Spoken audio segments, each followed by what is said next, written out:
On va regarder un peu plus en détail la règle de dérivation de la composition de fonctions afin de trouver une méthode peut-être pour intégrer plus facilement certaines intégrales qui nous posent encore problème.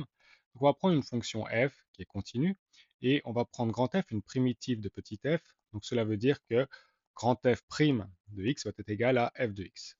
C'est donc la définition de de la primitive.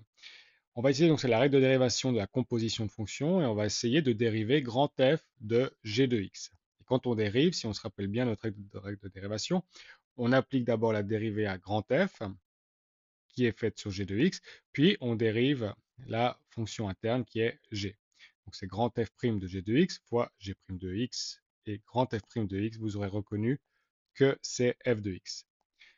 Donc cela veut dire que si, lorsque je dérive ça, j'obtiens ça, on peut dire que grand F de g de x est une primitive de cette fonction-là, où je remplace juste le grand F' par petit f.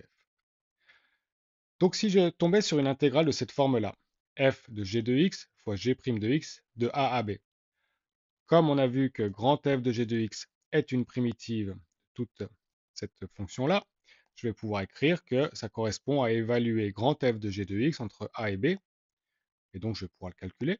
Ça fait grand F de g de b moins grand F de g de a. Maintenant, on se rappelle le théorème de Newton-Leibniz qui nous dit que si j'ai une intégrale de a à b de f de x, cela correspond à évaluer une primitive de f entre a et b, donc c'est exactement ce qu'on a fait ici, et ce qui correspond donc à faire grand F de b moins grand F de a, et c'est exactement ce qu'on a fait ici. Mais si on regarde plus en détail le calcul qu'on a ici, finalement on a grand F qui est évalué en g de b et g de a, et ces deux valeurs pourraient correspondre à A et à B. Donc je peux écrire ça sous cette forme-là. C'est grand F de x qui est évalué entre les valeurs g de A et g de B.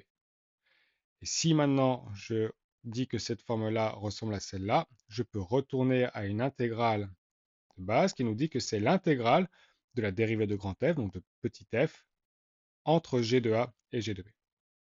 Donc si je regarde bien en détail, je suis parti de ça et je suis arrivé à ça.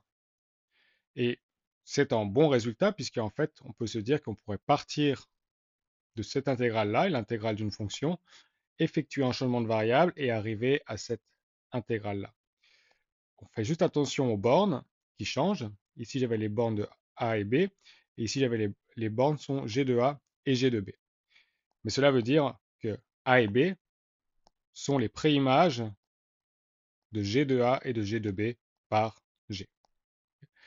Donc nous, on va partir de celle-là. Donc on ne va pas écrire G de A et G de B, on va écrire C et D.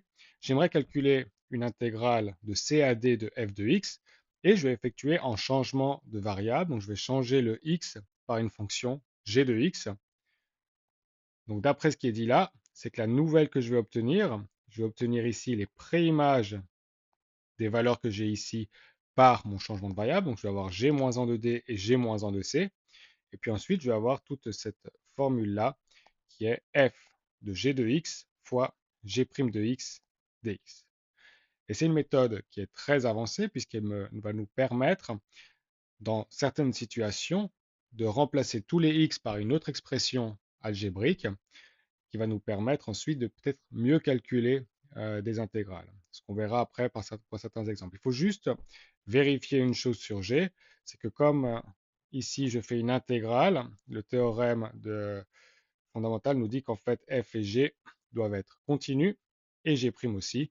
Donc c'est la condition pour que ce changement de variable fonctionne, il faut que g et g' soient continus, puis il faut bien sûr aussi que d et c possèdent des préimages, sinon on ne pourra même pas écrire cette forme-là d'intégrale.